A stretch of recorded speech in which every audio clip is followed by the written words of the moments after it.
옆에 계시는 분들하고 한번 이렇게 인사할까요? 하나님은 당신을 사랑하십니다. 네. 한마디 더 합시다. 한 주만 더 기다립시다. 네. 한 주만 더 기다리면 좀 더 쾌적하고 좀 더 변화된 환경 속에서 예배할 수 있을 것 같습니다. 하나님은 우리를 사랑하시고 사랑하는 자에게 항상 좋은 것을 주시는 분이십니다.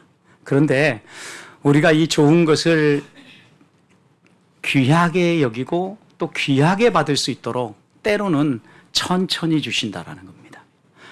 우리의 삶에서 귀한 것일수록 시간이 더 걸리는 것 경험하고 있지 않습니까? 그래서 이제 하나님은 때때로 우리에게 기다리는 시간들을 통하여 하나님이 우리를 얼마나 사랑하는가, 또 그 하나님이 우리에게 주시는 것이 얼마나 귀한가를 하나씩 우리의 마음속에 새겨주신다라는 겁니다. 여러분, 우리가 하나님을 기다릴 때 믿는 곳이 하나 있습니다. 하나님 우리를 잘 아신다라는 겁니다. 그리고 우리를 위하여서 가장 좋은 계획을 세우고 완벽한 계획을 가지고 우리를 인도해 가신다라는 믿음입니다. 때때로 우리는 하나님의 그 계획을 좀 알았으면 좋겠다 이렇게 생각을 합니다. 하나님의 그 완벽한 계획을 우리가 좀 잘 꿰뚫어 보고 알고 있으면 마음에 여유가 생기고 또 우리의 마음이 편안해질 텐데, 그 하나님의 계획을 우리가 다 보지 못하니까 어때요? 조급함도 생기고 걱정도 생기고 하나님이 왜 우리에게 이렇게 대하실까라는 서운함도 가끔은 생깁니다. 여러분, 그런데 생각해 보십시오. 우리가 하나님 알고 계신 것, 하나님이 계획하신 것 다 알려고 하면 큰일 납니다. 우리가 죽습니다.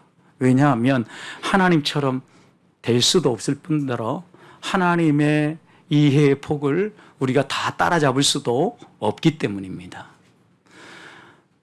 우리가 비 오는 날 좀 물을 모아서 써야 되는 그런 시절이 있었습니다. 그러면 처마 밑에 물을 흐르는 곳에 그릇을 갖다 받쳐놓고 물을 받아서 쓰곤 했죠. 그런데 여러분, 그 그릇이 1리터만 담을 수 있는 그릇이라고 한번 생각해 보십시오. 1리터에 해당되는 그릇 갖다 놓고 하늘에서는 계속해서 비가 쏟아지는데 10리터를 원한다고 하면 어리석은 행동이겠죠, 여러분.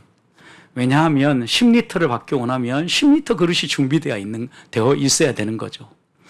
하나님 우리를 창조하실 때 하나님이 이해하고 하나님이 가지고 계신 모든 것들을 다 담도록 창조하신 게 아니라 하나님이 열어주시고 보여주시는 것만 알도록 우리를 창조하셨어요. 그리고 우리가 하나님이 계획하신 것들을 깨달아 알아갈 때 각 사람에게 믿음의 분량이라는 영역을 주셔서 어떤 사람은 좀 더 이해하고 깨닫고 좀 더 기쁜 영적인 세계에 들어가는 사람이 있는 반면에 또 어떤 사람은 좀 더 옅은 영적 세계를 경험하면서 신앙의 길을 걸어가는 사람도 있게 하셨다라는 거죠. 믿음의 분량이라는 게 이렇게 있다라는 겁니다. 여러분, 그런데 이런 우리가 꿈꾸고 또 막 시도하면서 하나님의 지혜에 이르려고 애를 쓰고 하나님처럼 되려고 합니다. 여러분, 그럼 어떻게 됩니까? 죽습니다. 아담이 잘 보여줬습니다. 아담이 사단의 유혹을 받아서 선악과를 따먹을 때 그의 마음 가운데 어떤 목적이 있었냐면 하나님처럼 되고 싶은 욕심이 있었습니다. 하나님이 허락하시고 하나님이 온갖 누리게 하신 것 마음껏 누리며 살도록 해주셨음에도 불구하고 아담은 이 정도로 만족하지 않고 사단이 유혹할 때 하나님처럼 내가 스스로 선악을 분별하고 내가 스스로 하나님의 말씀을 따라 살았으면 좋겠다라는 거죠. 여러분, 성도는, 하나님의 백성은 어떻게 살도록 하나님이 지으셨습니까? 하나님의 말씀, 하나님이 규정해 주신 것, 하나님이 가르쳐 주신 것, 그것에 따라 살도록 지음받은 존재예요. 내 마음대로 무엇을 결정하고 내 마음대로 무엇을 하도록 한 게 아니라 하나님이 우리에게 허락해 주시는 그 은혜 아래서 또 계시의 영역 아래서 또 믿음의 분량 안에서 행동하도록 지어주셨다라는 거죠. 근데 그 영역을 넘어서서 하나님처럼 되려고 했을 때 하나님처럼 된 것이 아니라 아담을 보십시오. 사람이 타락하고 동물처럼 되어버렸어요. 여러분, 왜 동물처럼 되었다고 하냐면 동물은요, 자기가 먹고 살고 필요를 채우고 배 부르고 또 여유가 생기면 그 다음 아무것도 하지 않습니다. 그들에게 있어서 선은 뭐냐면 자신의 필요를 채우는 것이 선이고 또 그 필요를 채우려고 할 때 방해하는 사람은 악인 거죠. 이게 동물적 감각이에요. 그런데 오늘 우리가 살아가는 이 세상에 우리 인간들의 삶을 보십시오. 타락하고 나서 바로 이런 동물적 수준으로 변화되어 버렸어요. 대부분의 사람이 무엇을 기준으로 살아가는가 보면 거듭나기 전, 예수 그리스도를 개인의 구주로 만나기 전 타락한 인간들의 모습을 보면 자신의 필요와 자신의 유익을 위해서 분주히 살아간다라는 거죠. 동물적 삶입니다. 이런 삶은. 그러니까 하나님처럼 되려고 하다가 타락하여 죽음을 맛보고 동물적 삶으로 떨어져 버린 거죠. 이런 우리를 하나님은 다시 구원하시고 우리에게 이런 동물적 삶에서 하나님이 기뻐하시는 하나님 백성의 삶으로 이끌어 가시는데 항상 하나님은 너 자신의 유익과 너 자신의 필요만 생각할 게 아니라 이웃을 돌아보라고 이야기합니다. 더 나아가서 항상 하나님이 주시는 말씀을 마음에 새기고 너가 속한 공동체를 생각하면서 그 안에서 살아가라는 거예요. 여러분, 그런데 공동체가 건강하게 살려고 하면 공동체 안에서 자기 이익만 추구한 사람이 많으면 그 공동체는요, 악의 다툼이 심하고 또 공동체성이 쉽게 깨트려져 버려요. 모임이 해산되어진다라는 거예요. 그런데 어떤 공동체든 자기 이익을 먼저 추구하지 않고 옆에 있는 한 사람 한 사람 회원들의 이익을 챙기고 서로 돌아보고 그 사람들을 배려하면서 모임을 형성하는 데는요, 오랫동안 지속할 수 있습니다. 그리고 이런 모임은요, 사람들이 더 모입니다. 여러분, 이런 공동체를 하나님은 만들기 원하셨던 거예요. 그래서 노예 생활하고 있는 이스라엘 백성을 부르시고 그들에게 하나님 백성의 법도를 가르쳐 주시고 너희만 생각하며 사는 것이 아니라 공동체를 생각하면서 더불어 살아가라고 우리를 부르셨다라는 겁니다. 여러분, 그런데 건강한 공동체 생활을 할 때 매우 중요하게 우리가 하나 붙잡아야 될 것은 언어 생활이에요. 언어 생활. 말 한마디가 공동체를 깨트리는데 매우 큰 영향력을 미치기 때문입니다. 그래서 십계명의 9계명 가운데 하나님 우리에게 내 이웃에 대하여 분명히 얘기하셨어요. 나의 이웃이에요. 내 이웃에 대하여 거짓 증거하지 말지니라. 여러분, 이웃에 대하여서 우리가 바른 말을 하고 정직한 말을 할 때 공동체가 살아나고 건강한 삶을 살아갈 수 있다는 것을 말씀하는 거죠. 그런데 공동체 안에 누군가가 이웃에 대해서 험한 말을 하고 또 이웃에 대해서 평가절하를 하고 또 이웃의 필요들을 깎아내리기 시작하면 그 공동체는 반드시 무너진다라는 거예요. 그런 점에서 하나님께서 우리에게 원하시는 것은요, 우리의 말 한마디도 이웃을 배려하는 언어가 돼야 된다라는 거예요. 아합이 나봇의 포도원을 갖고 싶었습니다. 여러분, 그런데 나봇의 포도원을 취한 방법이 무엇입니까? 이웃에 대하여서 거짓 증거하게 만든 겁니다. 불량자 두 사람을 세워가지고 이 불량자들이 아합이 시키는 대로 하게 하는 거죠. 뭘 시켰습니까? 나봇이 하나님을 모독했고 왕을 모독하는 언사를 일삼았다라고 소문을 퍼뜨린 겁니다. 그리고 동네 사람들이 이 나봇을 끌어내어서 돌팔매질해서 죽게 만든 거죠.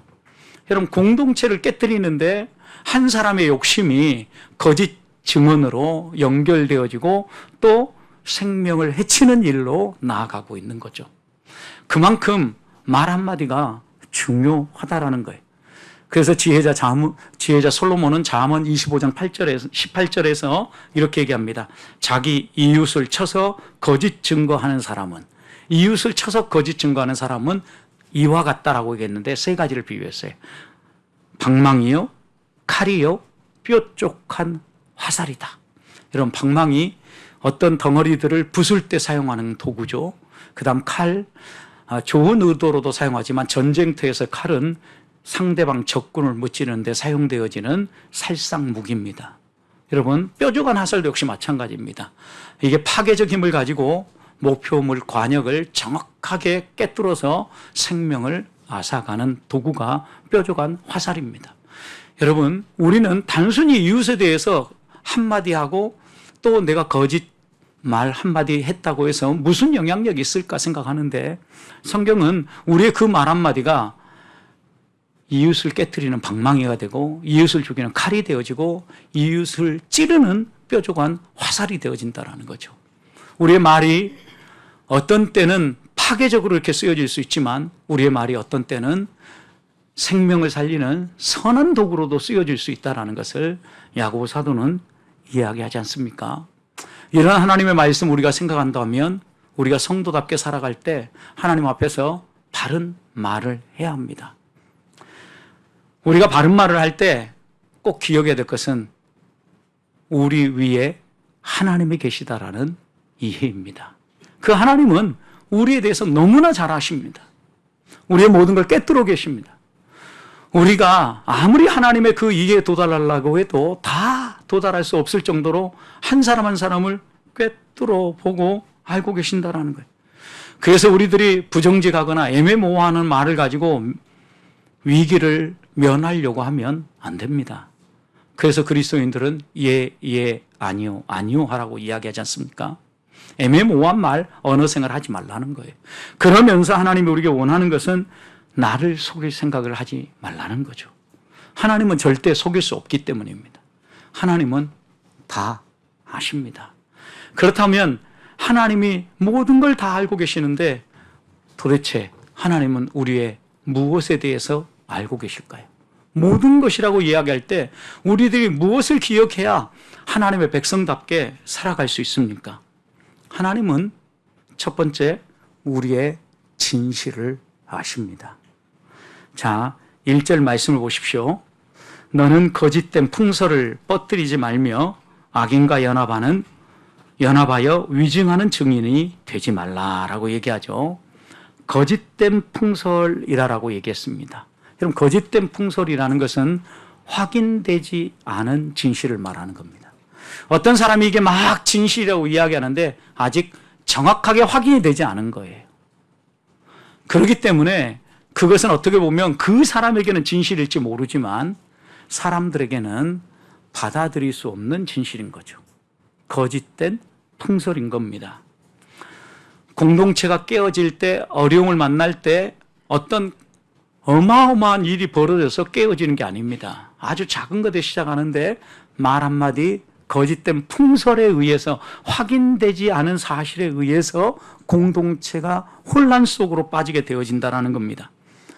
작은 소문이 몇 사람의 입을 거쳐서 지나다 보면 눈덩이처럼 불어납니다. 처음에 말한 사람도 확인되지 않은 사실이지만 이 말이 또 다른 사람의 입에 입을 거치면서 오히려 눈덩이가 붙여서 이렇다고 하더라 라고 말하면서 정말 그 공동체는 걷잡을 수 없는 소용돌이 속으로 들어가는 겁니다. 여러분, 그런데 생각해 보십시오. 이런 말들이 돌아올 때 누군가가 나는 그렇게 생각하지 않아, 말도 안 되는 이야기야 라고 이 확인되지 않은 사실, 거짓된 풍설에 대해서 정리를 하다 보면 몇 사람의 말을 거쳐 넘어가려고 하다가 이렇게 계속해서 끊어지면 더 이상 이 거짓된 풍설은 퍼져가지 않는다라는 거예요. 그럴 때 공동체가 건강하게 세워지고 또 공동체가 서로를 배려하며 사랑의 공동체로 세워지는 것입니다. 여러분, 이런 점들을 생각하면 우리가 항상 진실을 말하고자 애써야 된다는 거죠. 거짓된 풍설을 뻗치는 사람이 아니라 진실을 말하는 사람이 되어야 돼요. 하나님은 이스라엘 백성이 가나안 땅에 들어갈 때 경계하고 조심하라고 한 게 있습니다. 가나안의 신앙을 본받지 말라는 거죠. 가나안 땅에 있는 술객이라든가 무당들의 행동, 그들의 신앙심을 따라가지 말라는 거예요. 왜 그랬을까요, 여러분? 가나안의 술객들, 무당들, 이들이 하는 행위가 무엇입니까? 여러 가지 사람들이 미래에 대해서 불안함을 가지고 있고 지금 펼쳐지는 일들에 대한 어려움들을 가지고 있을 때 그들은 점괘를 이용해가지고 이 사람들의 약점, 불안함을 이용하여서 자신의 이익을 추구하는 사람들이기 때문입니다. 점괘가 이렇게 나왔으니까 이 문제를 풀려고 하면 이렇게 해야 돼 라고 얘기하는 거죠. 복채를 요구하고 또 다른 무언가를 하게 만드는 겁니다. 어떻게 보면 어려움 가운데 있는 사람의 약점을 이용해서 자신의 필요를 채우고 부를 추구하는 악행들을 하고 있기 때문이에요. 하나님은 하나님의 선지자를 세울 때 하나님으로부터 나오는 진실된 말들만 전달하라 그러죠.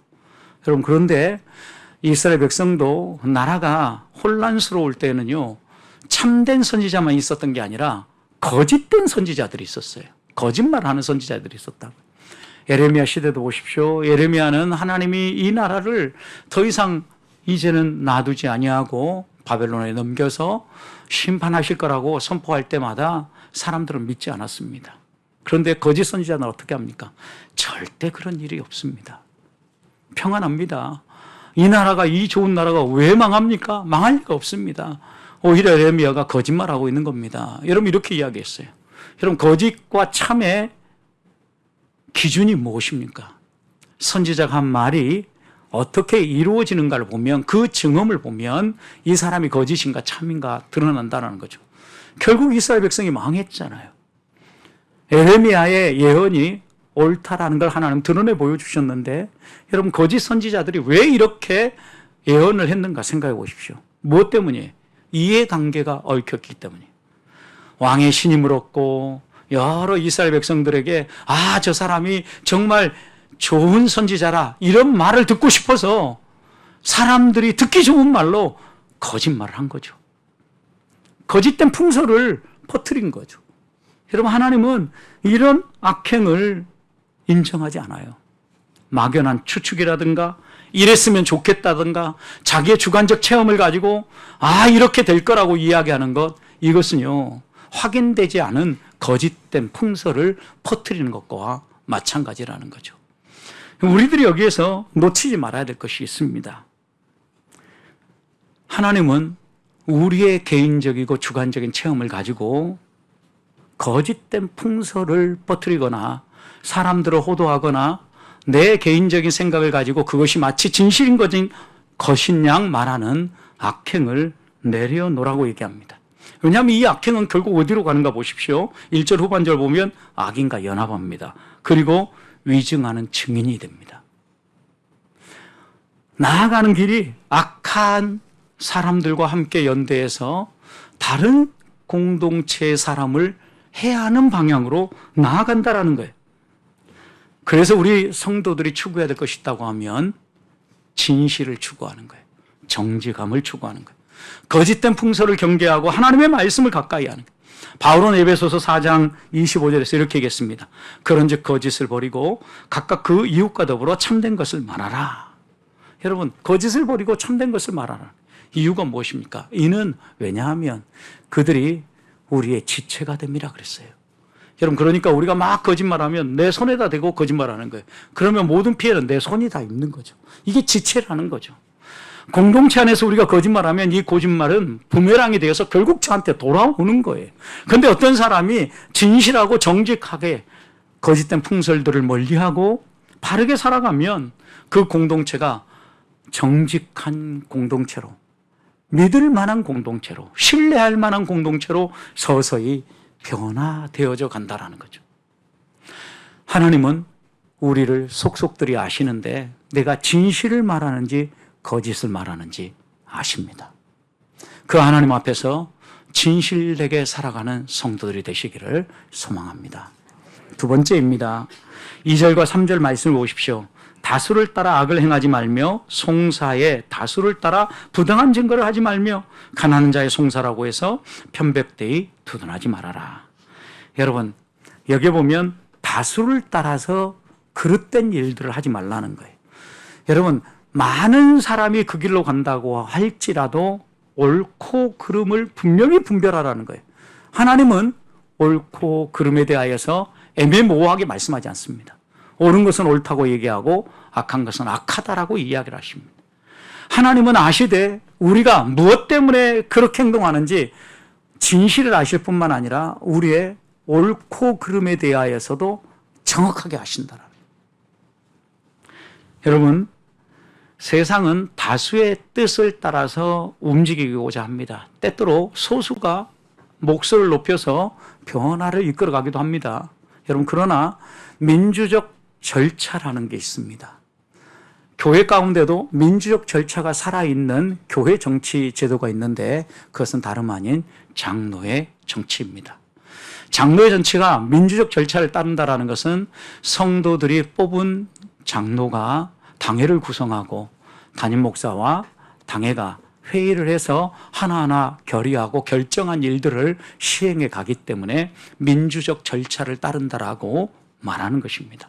여러분, 그런데 이런 민주적 절차, 어떻게 보면 저는 보편적 가치를 추구하는 일이기도 합니다. 왜냐하면 여러 사람이 함께 모일 때, 그리고 어떤 것들을 논의할 때 하나님은 그 공동체를 지켜보시고 각 사람의 생각을 사용하셔서 바른 길로 가도록 그들의 보편적 가치를 사용하신다라는 거죠. 그래서 지혜자는 우리가 제비는 뽑지만 한 사람 한 사람 여러 사람이 제비를 뽑아서 어떤 일에 우리의 뜻을 보이지만 작정한 바를 이루시는 분은 하나님이라는 거죠. 그 제비를 사용하여서 하나님의 작정을 이루시고 하나님의 계획, 하나님의 실행을 이루신다라는 말씀입니다. 그럼 이런 말씀들을 하나하나 공개적으로 생각해 보면 우리들은 말이 통하는 보편적 가치와 민주적 절차가 살아있는 교회를 만들어야 합니다. 저는 좋은 교회는 말이 통하는 교회라고 생각을 합니다. 누구든 말할 수 있고 그 말을 대하여서 귀담아 듣고 또 그 말에 대해서 옳고 그름을 서로 논의해 볼 수 있고 그리고 가장 좋은 것을 선택하여 나아가는 이런 과정, 어떻게 보면 상식이 통하는 교회라고 말할 수 있습니다. 상식이 통해야 되고 말이 통해야 돼요. 그럴 때 보편적 가치가 살아나고 민주적 절차가 시행되어지는 아름다운 공동체가 되어지는 거예요. 그런데 이것만 있는 것이 아니라 때때로는 하나님의 특별한 은혜도 있어요. 여러분, 그런데 특별한 은혜는 보편적 가치는 아니라는 걸 기억하셔야 합니다. 특별한 은혜, 하나님이 우리에게 개별적으로 허가하시는 각자의 영적인 체험을 일반화하고 객관화해서 그것을 보편적 가치로 추구하는 순간 문제가 되어지는 거죠. 예를 들어서 은사를 주실 때 하나님은 다양하게 주시고 그 은사를 통해서 주의 교회를 건강하게 세우게 하시는데 한동안 정말 한국 교회를 휩쓸고 있는 강력한 은사주의 운동 가운데 방언 운동이 있었어요. 저도 어린 시절에 이 방언 때문에 마음에 상처가 되기도 했어요. 왜냐하면 수련회 가는데 산기도에 다 올라가게 만들고 오늘 산기도에 가서 방언 받지 못하면 집에 안 데리고 간다는 겁니다. 그러니까 소나무를 한 그루 뿌리를 뽑든지 두 그루를 뽑든지 뭘 해서라도 방언 받고 오라는 겁니다. 여러분, 그런데 참 희한하게도 그렇게 매달리고 했더니 집에 못 간다고 하니까 어린 마음에 간절히 기도하니까 뭔가 하여튼 기도는 하고 내려왔어요. 나도 방언 받은 것 같다고. 그리고 돌아왔는데 여러분, 이것은 그래도 어떻게 보면 그 한 영혼이 영적인 체험을 했으면 좋겠다 생각하고 이런 신앙 운동을 했다라고 하면 이보다 더 심한 경우가 있습니다. 한동안 부흥사들이 다니면서 방언 못 받으면 구원 못 받았다고 이야기합니다. 어떤 교회는 진짜 방언이 구원의 증표라고 얘기를 합니다. 여러분, 그러다 보니까 방언 못하는 사람은 부흥에 참여했다 은혜 못 받고 그냥 집에 가는 거죠. 왜 다른 사람은 다 주는데 나는 안 주냐고. 여러분, 하나님의 보편적 가치고 이것을 구원의 증표라고 생각한다면 왜 믿음을 갈망하고 소망하는 사람에게 안 주겠습니까? 이것은 개인적이고 주관적인 영적 체험을 객관화하려고 했던 거대한 오류입니다. 여러분, 이런 오류에 휩쓸려 다니면 안 됩니다. 진리가 그걸 가르치지 않기 때문입니다. 여러분, 이렇게 무언가에 매몰되어져서 끌려다니면요, 얼마 전에도 웃지 못할 일이 벌어졌지 않습니까? 집회에 사람들을 동원하지 않았다고 해서 다 큰 성인들을 원산폭격시키니까 원산폭격하고 있습니다. 비정상이죠, 여러분. 이미 그들의 정신세계, 영적인 세계가 지배당하고 있기 때문에 뭐라고 해도 그리 끌려다니는 거예요. 여러분, 제가 여러분에게 주일날 다음 주 이제 우리 본당에 올라가서 예배하니까 200석입니다. 한 사람이 두 사람씩 데려오십시오. 다음날 보니까 안 데려왔어요. 못 데려온 사람들 다 옆으로 나와서 원산 폭격해. 그러면 여러분 어떻게 생각하겠습니까? 아, 우리 목사님 완전 맛이 갔네. 이렇게 생각하지 않겠어요? 여러분, 그런데 이런 일들이 교회라는 이름을 붙이고 있는 한국 교회 안에 일어나고 있다는 겁니다. 하나님은요, 옳고 그름에 대해서 정확하게 아셔요. 여러분, 이 말은 다른 말로 표현하면 우리들에게 하나님의 진리의 말씀의 기준에 있어서 옳고 그름을 분별하라는 거예요. 그리고 옳음을 선택하라는 거예요. 왜 정직한 증언을 못합니까? 왜 법정에 서서 거짓말을 합니까? 이해관계가 물려있기 때문입니다. 내가 이렇게 증언하면 벌을 많이 받을 것 같으니까, 감옥살이를 오래 할 것 같으니까, 조금이라도 덜 살아야 되고 조금이라도 내가 전 유익하기 위해서 거짓 증인을 세우고 거짓 증거를 만들고 부당하게 행동하는 겁니다. 또 내가 속한 집단에 대해서 내가 진실을 말하려고 할 때 생각해 보십시오. 그 집단이 어려움을 겪으면 누가 또 피해를 입습니까? 내가 피해를 입는다고 생각합니다. 그러니까 정직하게 말하지 않는 거예요. 이 모든 것들을 하나하나 다 생각해 보면 결국은 이해관계가 물려있고 내 유익의 문제가 물려있기 때문에 이렇게 행동한다는 거예요. 여러분, 그런데 4절과 5절 보십시오. 내가 만일 내 온수의 길 잃은 소나 나귀를 보거든 반드시 그 사람에게 돌려라. 그 사람이 누굽니까? 온수죠. 온수의 소나 나귀가 길을 잃고 방황하고 다닙니다. 아이고 고소하다. 저러다 가서 나가 어디에서 맹수에게나 죽임 당했으면 좋겠다. 이런 생각이 들지 모릅니다. 그러나 이런 소나 나귀를 보면 어떡하라는 겁니까? 데리고 그 온수에게 갖다 주라는 거예요.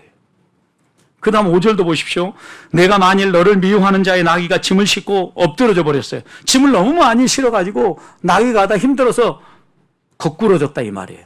짐에 눌려있는 상황이에요. 그것을 보거든 버려두지 말고 어떻게 해요? 그것을 도와 그 짐을 얻더라 부려라. 여러분, 지금 나귀가 짐에 확 눌려있으면 그 짐을 내려주라는 거예요. 근데 이 나귀가 누구의 나귀예요? 미워하는 사람의 낙이에요. 정말 꼬숩잖아요.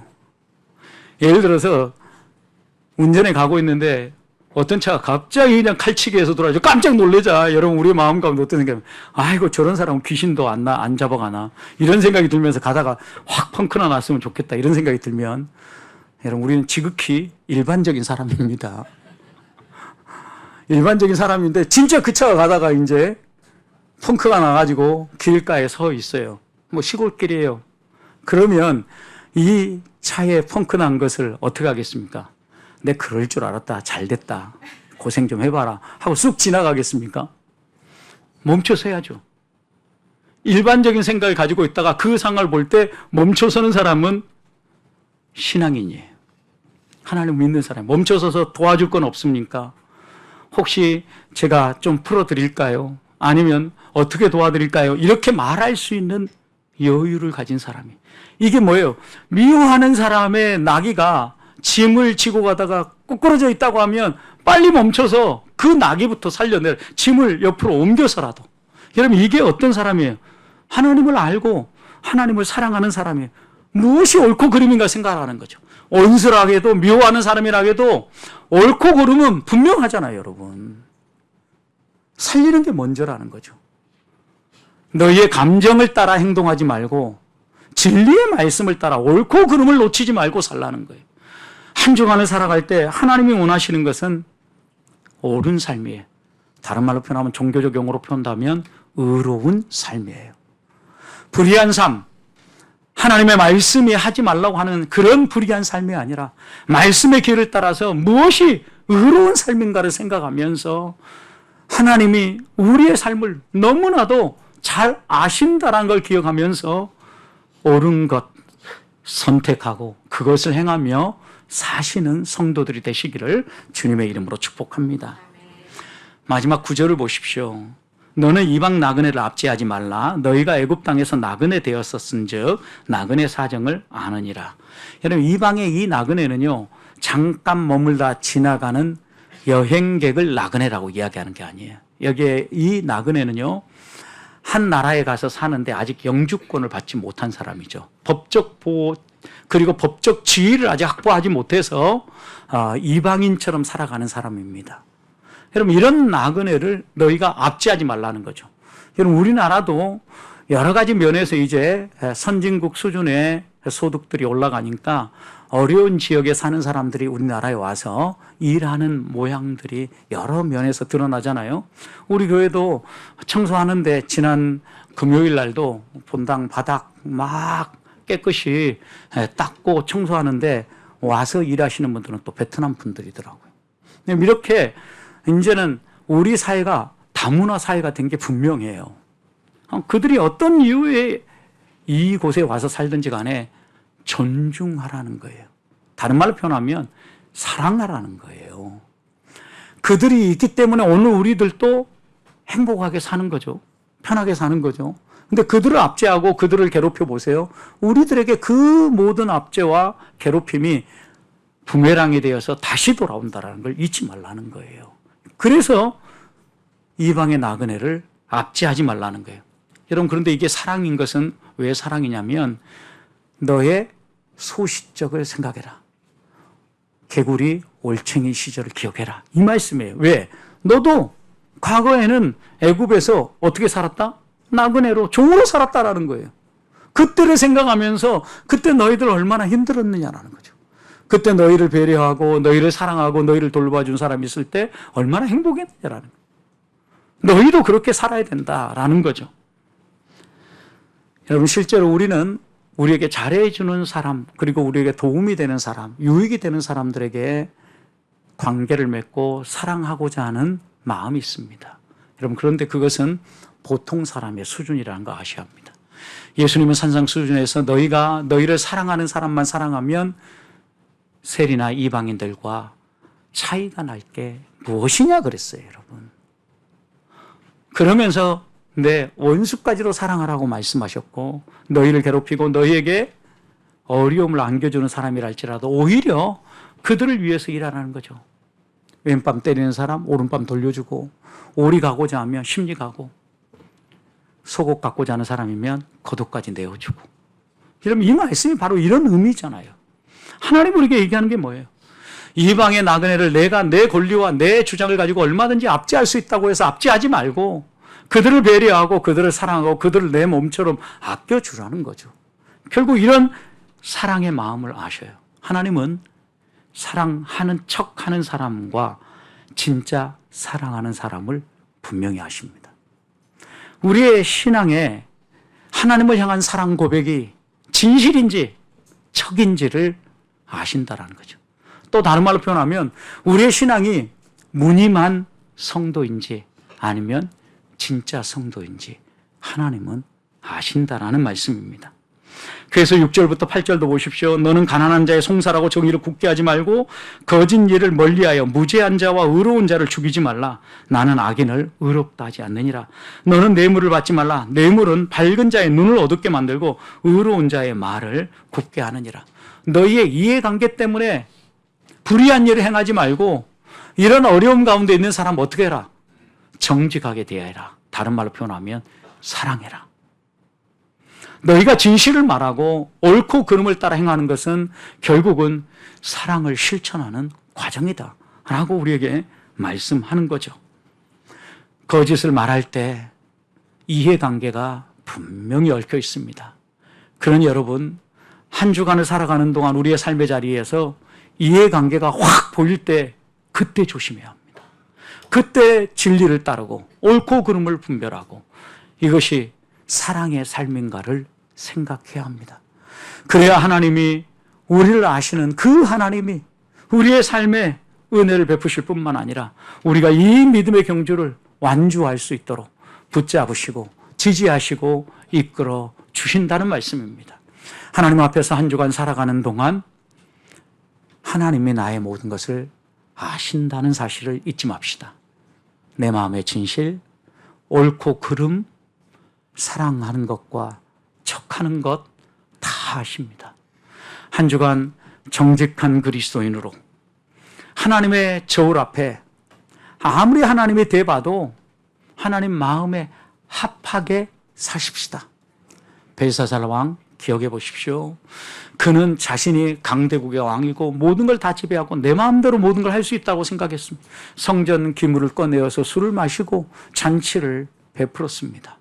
그때 하나님의 손가락이 나타났습니다. 하나님의 저울이 나타났다라는 거죠. 메네 테겔 우바르신. 하나님의 그 벨사살 왕을 하나님의 저울에 재어보니까 그 기준에 전혀 도달하지 못했다라는 거죠. 결국 어떻게 됐습니까? 그날 밤 하나님은 이 벨사살 왕을 치시고 하나님이 데려가셨다라는 거죠. 이 말씀을 하나하나 생각한다면 우리는 하나님의 기준, 하나님의 저울을 항상 기억하십시다. 그리고 하나님 앞에서 어떤 상황에서도 하나님 마음에 합한 다윗처럼 비록 실수가 있고 흠결이 있다 할지라도 하나님 편에 서서 하나님 말씀을 따라 살아가고자 다시 한 번 더 애쓰고 힘쓰므로 진실한 삶, 옳은 삶, 사랑을 실천하는 삶, 하나님 앞에서 더 풍성하게 살려내는 우리 보배의 성도들이 되시기를 주님의 이름으로 축복합니다.